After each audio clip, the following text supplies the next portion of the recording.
Welcome to Caroline and Rashi. I'm so excited to be back. I'm here with Coco Welcome back today. Thank Yes. you, filling in for Rashi. I have been on quite a crazy vacation.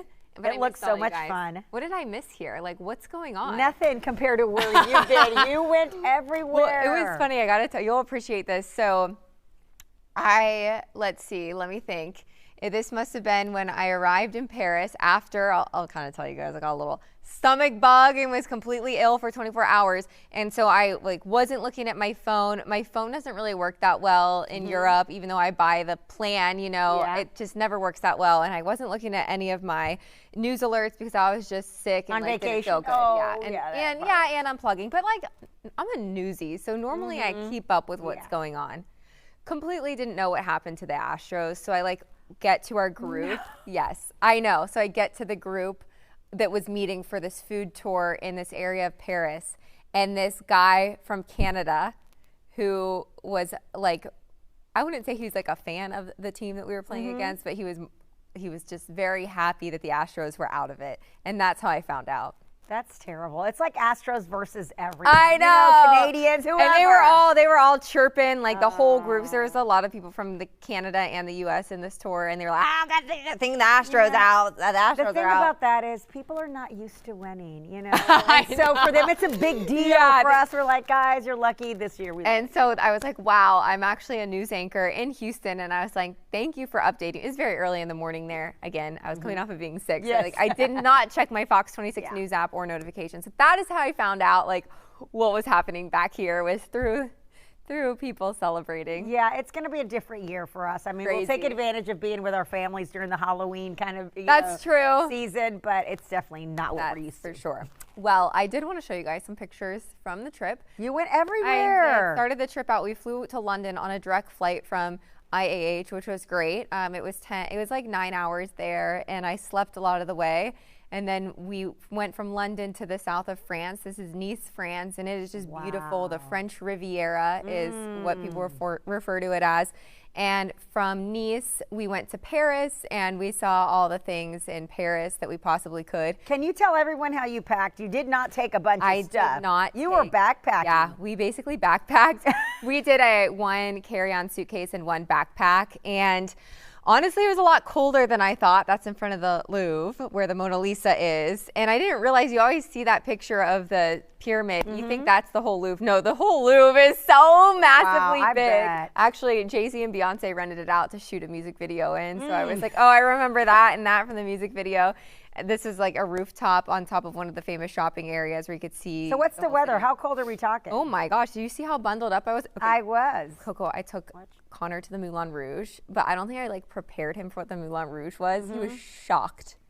What exactly is it? So it's the dancers? Topless. Oh. So he didn't even know it was topless? He knew it was a little bit, but I don't think that he knew off the bat the whole show.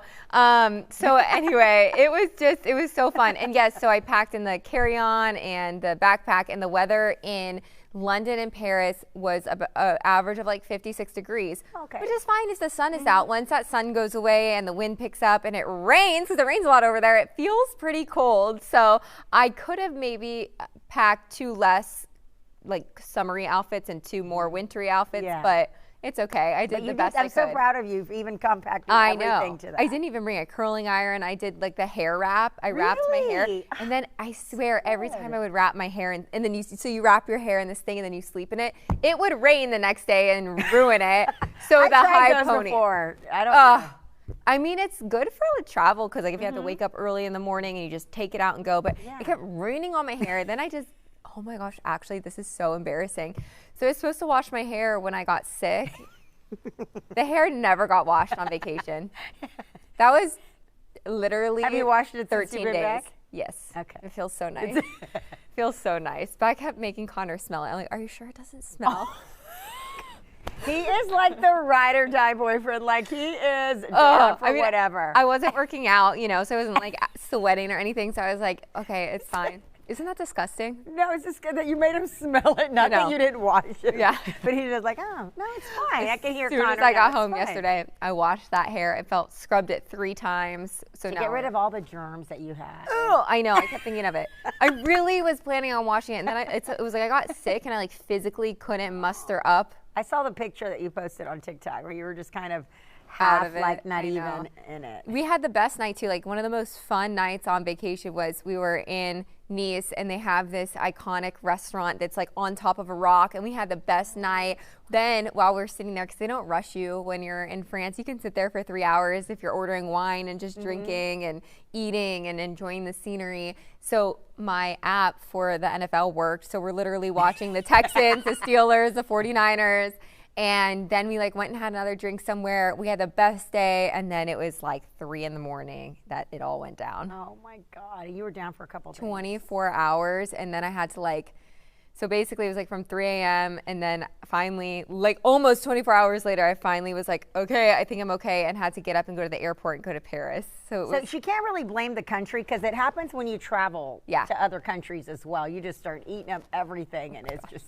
Well, you know, getting sick saved me about 20,000 calories. A lot of the food that I posted, I just had like a bite or 2 of it, because coming off of being so sick, things. That's like a line in the Devil Wears Prada. Like, I am one virus away from fitting into this dress. That's what they say. Yes. And she was sick, but not on purpose. Don't do it on purpose. Yeah. I'm just saying. No, it was like to the point where, which it is interesting, because Connor wasn't sick at all. So what did I eat that he didn't eat, or who did I come in contact with that he didn't? You know, it's very bizarre. I think he would have if it was something like that. So weird. But anyway, I was able to like try most of the things, but Connor was going full on in. So even today he's like, man, you're lucky you got sick. I was like, I wouldn't wish that on anybody. It was horrid. For you to describe it the way you have, it's like, no thank you. I'm still traumatized. I haven't had what I had, like full on stomach flu, since I was in college. That was like 10 years ago or so. So, you know. Well, you've got some beautiful pictures and video to show for I was doing so good at posting on social media, and then I got so sick I quit. I was like, I can't do it. You know, I was like making me sick to even look at my phone. Oh, it was horrible. Anyway, but most of the trip was amazing. Good. You've been wanting to go. Yeah, and we went on several tours, so you learn about the history of each thing that you see. I learned so much. I didn't realize that London had 8 royal parks, and these parks are so pretty. So just walking through them and like learning about that, and learning like the Tower of London. You're like, well, where's the tower? It's not but it's so old. That was a tower at the time. So like that was really cool to see. The Eiffel Tower. Yeah, it was amazing. We saw it at night when it sparkled. That was bucket I think you went several times, didn't you?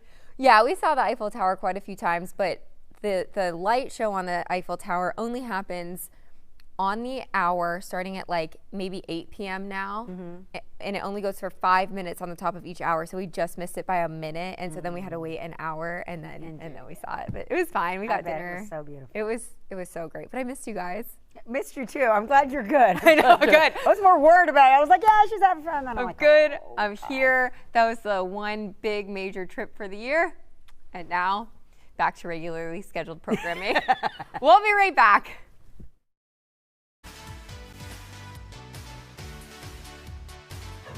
All right, welcome back. So Coco Dominguez pretty much just knows everybody.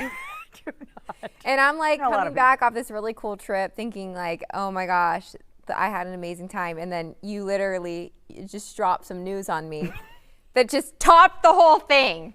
Incredible. Not much can top a freaking 10-day trip. This may have topped it, in my opinion. Yellow Springs, Ohio. But just tell the story.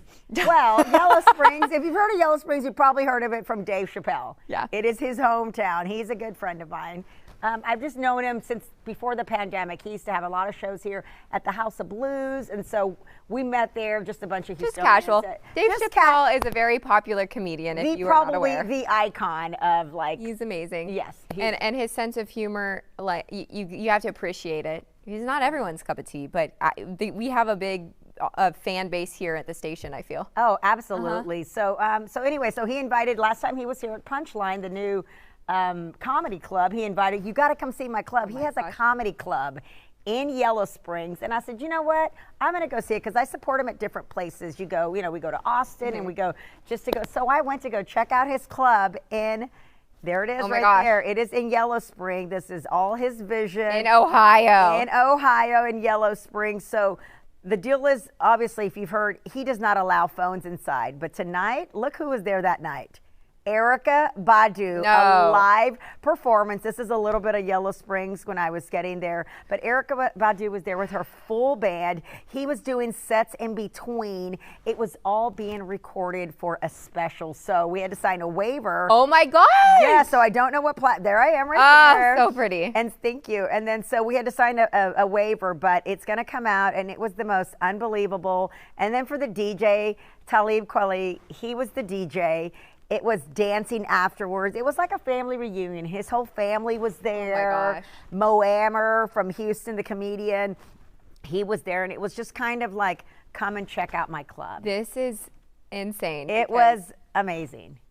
So I grew up like 4.5 hours from here, maybe 4 hours from there. And so you got a little peek into Ohio, and that was my first time in Ohio. Yeah. The people were great. I had some Ha-Ha's pizza, which is like a big deal there. And I mean, it really was amazing. One of my best friends and college roommates and teammates, she's from Dayton. So, you know, it's just like that's kind of similar, I guess. That's a way bigger area than what I grew up in, but I'm glad you got to see it. Yes, my first time in Ohio. If you ever get a chance, now he doesn't have these. It's an old firehouse, by the way. I was going to ask you. It looks like it. He redid the whole thing. If you're ever there, he doesn't have shows on a regular basis. So whenever he feels like opening it, you know, so it's just so good. So is that going to be a comedy club there? It is a comedy club. The thing is, it's just not, it's whenever he wants to open it for a weekend. So he'll bring in the biggest names. I mean, he's a big name himself, but so we just went out there and just had an amazing time. That is crazy. So since you've seen him so many times, and when he's recording a special like this, he has to come up with new material.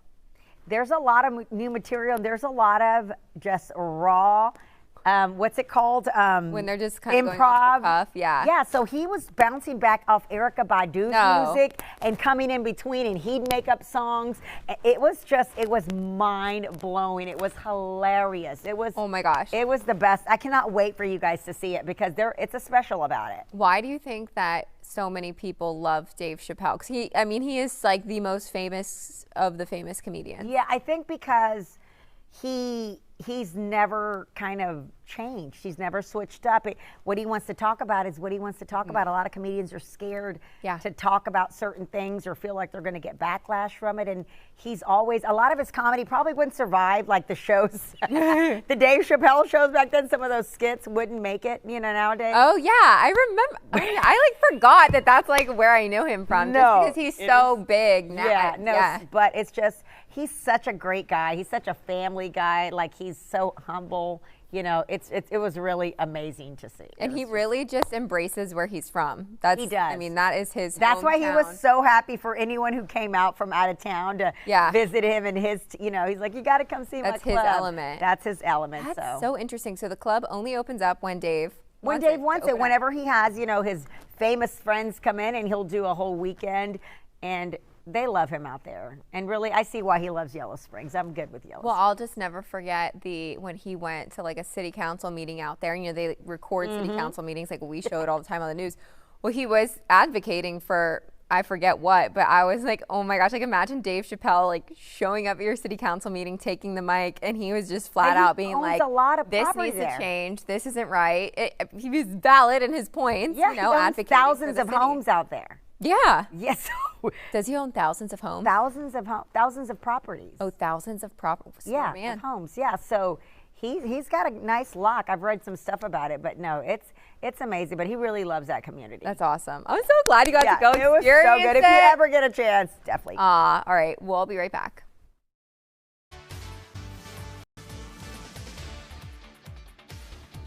All right, so there have been rumors of troubles between Taylor Swift and Travis Kelce after she missed, get this, his 35th birthday celebration over the weekend. Why? Like, in my mind, he's older than that, but that's besides the point. First of all, let's start there. No. Okay. Anyway, but it might just be much ado about nothing. Taylor is expected to be at Arrowhead Stadium tonight for Monday Night Football to support Travis Kelce when the Chiefs take on the New Orleans Saints. The Kansas City Chiefs tight end confirms that Swift will actually be there after she missed the Chiefs' last 2 away games. She never really goes to away games. And the fans of the singer are very eager to see if Swift will be cheering on Kelce from the stands at the Chiefs tonight, and they are looking to get another victory. The sun, but never in the mirror. It must be exhausting, always rooting for the anti-hero. All right, now to the more juicy stuff, the stuff that Coco and I really care about. Taylor Swift is now the world's richest female musician. Forbes reports that Swift's net worth is now at $1.6 billion. She surpassed Rihanna's $1.4 billion net worth, and not only is she the richest female, but the second on the list of richest musicians. Jay-Z is coming in at first, valued at $2.5 billion. Now that, I feel like, Coco, you and I can appreciate. I definitely can appreciate that. Wow. So that came out of, because Rihanna was recently. She was up there. She was recently. The thing that I find interesting about Taylor Swift is she is rich literally off her music. I'm not sure how all this is calculated, but you know, Rihanna has, and no discredit to her, she's amazing. She has her makeup line, and she has like her underwear line and all that. Like Fenty. Yes, she has all these different lines of things that a lot of singers do. Like Selena Gomez, she's a billionaire, but she has her rare beauty makeup line and stuff. So Taylor's more merch, concerts and tours and all her music related stuff. Which is so crazy. I feel like her worth also went up with the Chiefs. Yeah. Somehow, I don't know. I feel like there's more value since all of this started because they make more money. They've done more things. Does she get any of that? You know, I often wonder, like, how this works, if there's any, like, Coco and I have talked off camera about how she makes a big to-do about being at these games and about being in certain places. Like, she could very easily sit discreetly in a private box and not be hanging out the window and singing and cheering and whatnot. But she, like, her presence is known. And she wants it to be known. And she wants it to be, because there are celebrities, if you really do not want to be seen, you don't have to be seen at all. Right. You know, but yes, she wants to be seen. So, but that's what I mean whenever you say, like, is there any type of like, if we can show you for a few hours, you get paid $4 billion a minute every day. Right? Just like, it makes we you can wonder. show you how many. I think they did put a limit. It was a point where it's like, we're only going to show her this many times. So that might have something to do with it. I wonder if Taylor's people were like, if you want to keep showing her, you're going to have to pay up. But literally, there's a whole new demographic that now follows the Chiefs. Yeah, that buy Kelce jerseys because of her. Right. That's what I'm saying. And she comes with a lot. It's like when they were on Instagram, it's like, who has the most followers? Well, remember when Justin Bieber was dating Selena Gomez? Their mutual best friend was Taylor. So that's why Selena ended up with all the followers. Justin was her boyfriend. Taylor was her bestie. Yeah. That put her, like, all of those associations. It adds up. Selena to, like, you know, the number one. I don't know if she is anymore.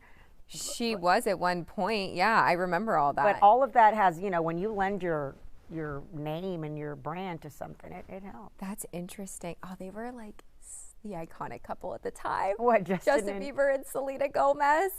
Oh, we were obsessed. Like, we followed them, I guess, like now people are following Travis Kelce and Taylor Swift, but it was something about those two, like they were both singers and like, it was like back in the day during our generation, like when Justin Timberlake was dating Britney Spears. Yes. Okay, I remember that. Was that kind of, you know, things didn't work out so great, you know. Yeah. Everybody, what I liked about it, and I think people are cheering for Taylor and Travis Kelce. People were cheering, in my opinion, for Bieber and Selena. Like, people were so sad when they broke up. And I feel like people would be sad if this relationship ended because they want it to be real. They'd be sad, but then they'd be happy for a new album.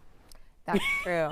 That is true. I feel like she is probably re-recording Reputation. I feel like she's giving us that energy that she's going to like drop Reputation soon. And then I would feel like a new fresh album would be like spicy because Travis Kelce's spicy. Yeah, it's a different side that we're seeing. And Caroline and I went to the Taylor Swift concert here in Houston. Here in Houston. Right when it started too. So this was like her first few stops was right here in Houston. It was. And her grandma lives here, right? Yeah, she has family that lives family here. Yeah. And it was so good, and it was still so fresh and new at the time. Like now, yeah, it's still amazing to go, but I feel like we went when it was at the beginning. Yeah. And then we got tickets from Taylor's PR. We did. The week of, days before, when people were like paying $5,000 and $10,000. We were on the 11th row back. The 11th row back. Yeah. We were on the floor. Like I could like almost touch her. I was so close. You kind of tried.